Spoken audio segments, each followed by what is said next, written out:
Good day mga ka-sports natin dyan. Opposite hitter Alyssa Solomon ipinanganak noong December 14, 2001. Sa kasalukuyan ay 24 anyos pa lamang ang nasabi nating balibulistang ito. Siya ay tubong Santa Rosa, Laguna. Si Alyssa Solomon ay hindi lang nakilala pagdating dito sa kanyang aking kagalingan sa Pilipinas. Maging sa international game ay talagang namayagpag ang nag-iisa nating opposite hitter na si Alyssa Solomon at nasungkit niya ang kanyang best opposite hitter na award sa ibang bansa. Alyssa Solomon tapos na nga ang kanyang kontrata sa Japan at eto na nga, balik Pilipinas na siya. Alam nyo ba kung saan gusto niyang team mapunta? Pero bago ang lahat, subscribe ka muna, click ang ating notification bell para lagi kang updated sa lahat ng issue sa volleyball. Susunod na.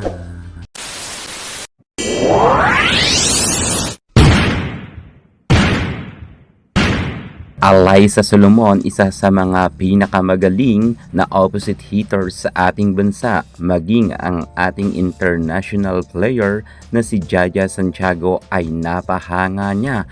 Itong si Alyssa Solomon ay talagang malaki ang potential ayon nga kay Jaja, kung kaya nga hindi na muna siya nagpa-drop sapagkat dumiretso nga ito na kinuhang import sa Japan. Syempre, sa tulong na rin ng mga connection ng ating Jaja Santiago ay medyo nakilala rin ang nasabi natin si Alyssa Solomon, lalo't same nga sila na galing sa NU Bulldogs. Nakasama nga rin ng middle blocker, middle attacker na si Sheena Turing ang nag-iisa nating Alyssa Solomon ng panahon nila sa NU Bulldogs, kung saan namayagpag talaga sila at nakailan rin silang gintong medalya bago magtapos ang kanilang karera.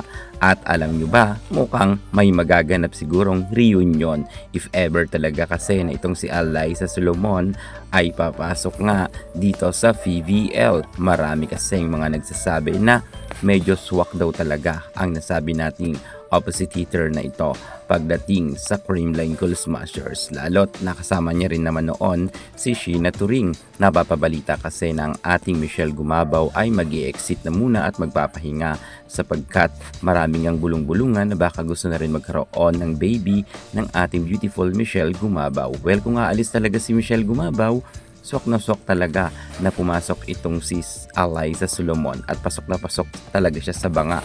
Dahil sa isang interview, gustong-gusto niya rin talagang makasama ang nag-iisa nating Phenom superstar Alyssa Valdez at ang team ng Creamline Cool Smashers.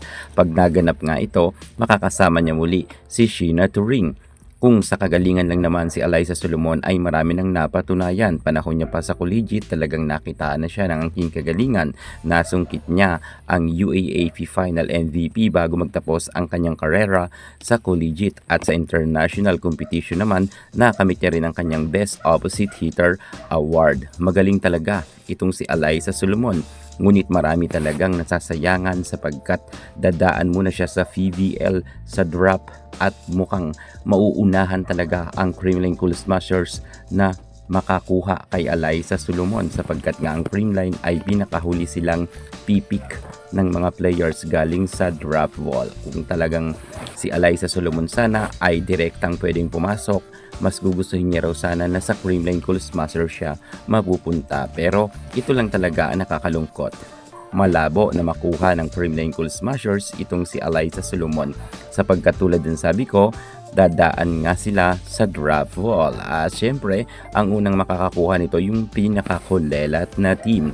At ngayon ay malakas ang balita na mukhang mapupunta ito sa Galleries Tower High Risers. Syempre, kapag natapos na ang kanyang kontrata sa kukuha sa kanyang team, I'm sure na sa Creamline ito mapupunta sa mga next conference.